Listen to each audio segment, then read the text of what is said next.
Hello বন্ধুরা, কেমন আছেন সবাই? ডলার এক্সচেঞ্জ বিডি থেকে আপনাদের সবাইকে স্বাগতম জানাচ্ছি। আমি আরিফ। তো আজকে লগ ইন করার সময় অনেকেই নাকি ফেসবুকে স্ক্রিলে যে মেসেজটা দেখছে সেটা হচ্ছে যে ওয়ান কাইন্ড অফ এই টাইপের, skill to skill money transfer and deposit via retailer will be no longer supported to your country as 14 October 2020। মানে স্কিল থেকে স্কিল মানি ট্রান্সফার হবে না, ডিপোজিট নেটেলার থেকে যারা ডিপোজিট করতেন তাদেরটাও নাকি হবে না অ্যাজ ইউর কান্ট্রি, মানে 14 অক্টোবরের পরে এটা সম্ভব না, এরকম একটা স্কিল দিচ্ছে। তো আমি এই ব্যাপারে আসলে কথা বলার জন্য ভিডিওটা তৈরি করছি।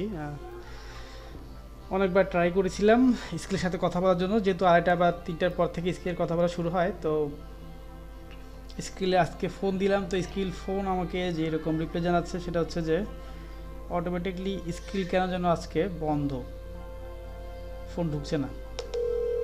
জানি না, আজকে তো ওয়েডনেসডে মানে বুধবার, কেন স্কিলে ফোন ঢুকছে না।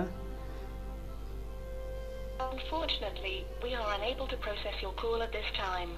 We apologize for the inconvenience and ask you to visit our help page, send us an email, or call us again later. তো তারা আমাকে বলতেছে যে আজকে বন্ধ আছে, তুমি ইমেল করো নাহলে অন্য কিছু করো। তো আমি সেই সুযোগে ইমেলটা করে দিয়েছিলাম যে আসলেই 14 অক্টোবর মানি ট্রান্সফার বলতে কি বলে আমি আসলে বুঝি না। আমরা তো আসলে মানি সেন্ড করি, এটাকে এক প্রকার ট্রান্সফার কি বলে। আর ডিপোজিট যারা করেন নেটেলার থেকে তাদেরটা নাকি হবে না।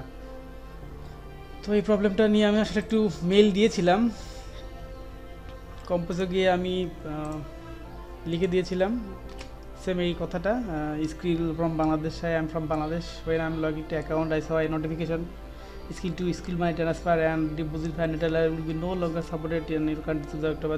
Please tell me in details.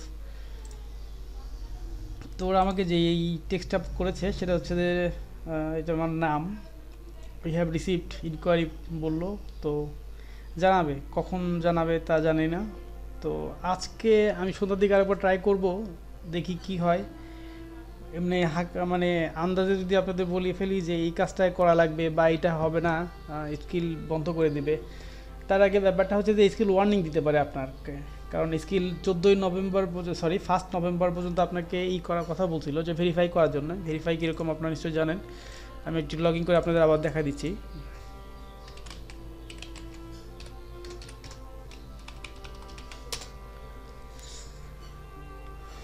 এখন স্কিল অনেক নোটিফিকেশন দেখাচ্ছে, কেন দেখাচ্ছে সেটা বুঝতেছি না। তো আমার অলরেডি ডিলে হয়ে গেছে।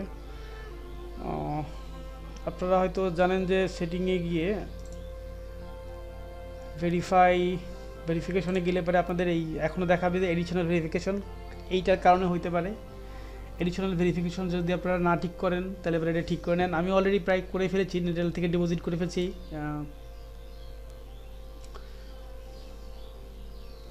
এখানে কোনো অপশন দেয় না, যেহেতু আমার হোম পেজেও কোনো কিছু দেয় না, এডিশনাল পেমেন্ট অপশন নেই। আমি নেটেলার থেকে ডিপোজিট করছি, আপনারাও অতি সত্তর ডিপোজিট করে নেন, জানি না আপনাদের কী হইতে পারে।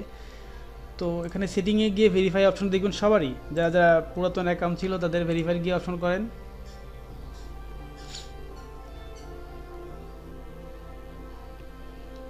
ভেরিফাই অপশনগুলো নিশ্চয়ই আপনারা জানেন, পাসওয়ার্ড ড্রাইভিং লাইসেন্স অ্যাডিটি। তো এইটা একটা কারণ হতে পারে, আমি যেটা মনে করতেছি, যেহেতু আমি শিওর না।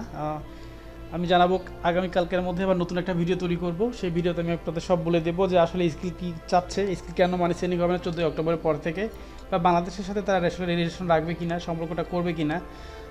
তো এই ছিল আপডেট, যাতে আপনারা মানে এখনও মানে কি বলে চিন্তিত না হন। এটার প্রবলেম আর সলিউশন আমরা বের করবো ইনশাল্লাহ। তো আমাদের এই প্রবলেমের সলিউশন দেওয়ার জন্য কালকে পর্যন্ত আপনাদের অপেক্ষা করতে হবে। আর সেই জন্য আমি আজকে আপনাদের কাছ থেকে অনেক অনেক অনেক বেশি সাবস্ক্রাইব চাচ্ছি, আর লাইক চাচ্ছি, কমেন্টও চাচ্ছি।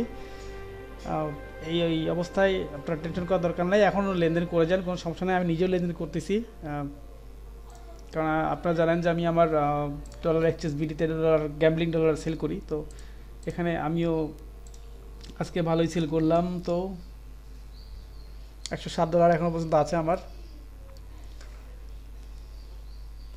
তো এই একটা প্রবলেম হতে পারে যে ভেরিফিকেশনের জন্য এই প্রবলেমটা হতে পারে। তো ভেরিফিকেশনের যে প্রবলেমটা আপনাদের দেখাচ্ছে সেটা একটু ঠিক করে নেন, আশা করা যায় ঠিক হয়ে যাবে আপনাদের। তো ধন্যবাদ আপনাদের সবাইকে, ভালো থাকবেন আশা করি। আল্লাহ হাফেজ।